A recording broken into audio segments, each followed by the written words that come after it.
George Bush, Sr. and Jr. We're talking about Henry Kissinger, Senator J. Rockefeller. We're talking about Tony Blair. We know who these people are. We know that you are planning to kill 4 billion people. It's not going to happen. The Pentagon and the agencies are now on our side. We are going to break into the global collateral accounts and make sure that you cannot cut off the money supplies to the white hats. You must surrender. If you do not surrender, you will lose any chance you have. And that chance is shrinking by the day of being able to appear before a Truth and Reconciliation Committee in exchange for forgiveness of your crimes.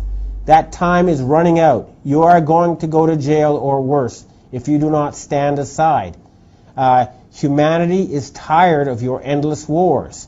We know that 90% of human savings is going towards murder and crimes against humanity. We don't want this anymore. You are not going to be financed. You are being cut off financially from the rest of the world. Your days are numbered.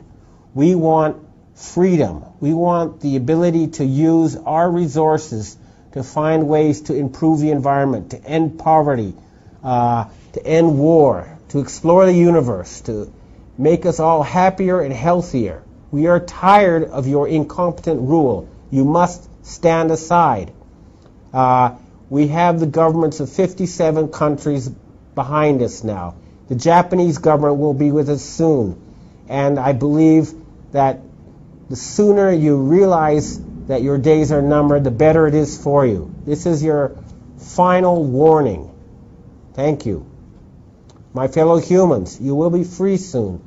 You're going to be born into an age of wonder. There will be many, many good things will happen. Once these murderers are out of power, you will find so many wonderful things in your lives. I guarantee you this. This is not pie in the sky. This is real. Thank you.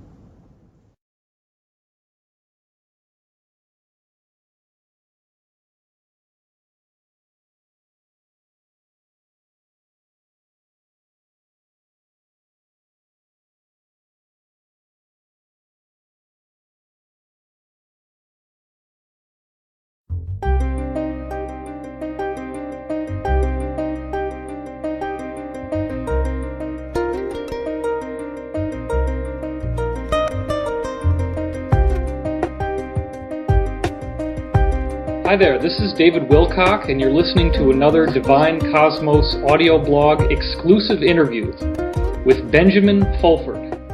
Fulford has worked for Forbes magazine as the editor for the Asia Pacific region. Now, people have tried to attack his credibility on this before, but it is documented. I've checked the references myself. He was mentioned by Stephen Colbert in one show discussing the so-called Illuminati. And I will also say that Fulford has contact with an incredible number of different sources. He does seem to back up who these sources are as much as humanly possible. And recently, these sources informed him that the earthquakes that occurred in Colorado and then in Washington, D.C. area surrounding August 22nd and 23rd were in fact apparently nuclear strikes against underground military facilities that have been built by the U.S. government ostensibly since the early 1960s at the cost of trillions of dollars of undocumented taxpayer money that is going into these black projects.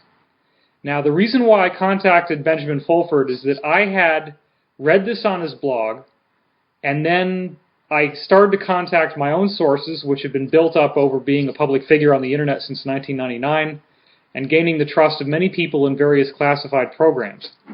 And I was absolutely astonished when I started to ask around and found out that everyone I know, with one exception, who probably wasn't on a need-to-know basis, confirmed that this attack did happen.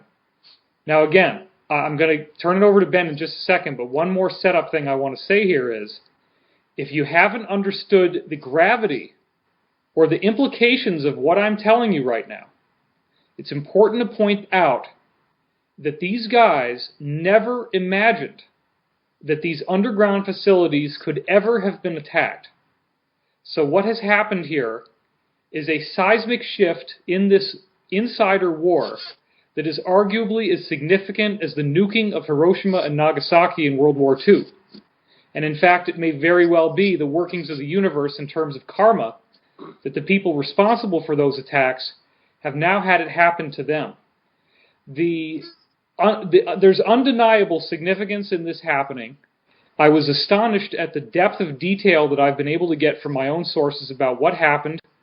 I've been told that the situation is now considered code red.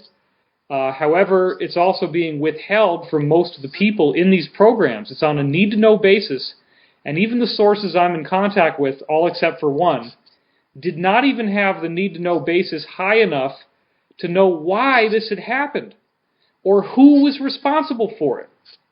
So the only thing that we know is that the powers that were, as I like to call them, have been putting out stories on the internet about this event. And what they're actually doing is they're trying to mine for information. They want to find out who knows what. And I am astonished that my own sources lack the knowledge that Benjamin Fulford has been putting out as to who is responsible for this and why it is responsible. But my intelligence suggests that it's possible that as many as 30,000 people were in each of these two underground cities at the time that it went off.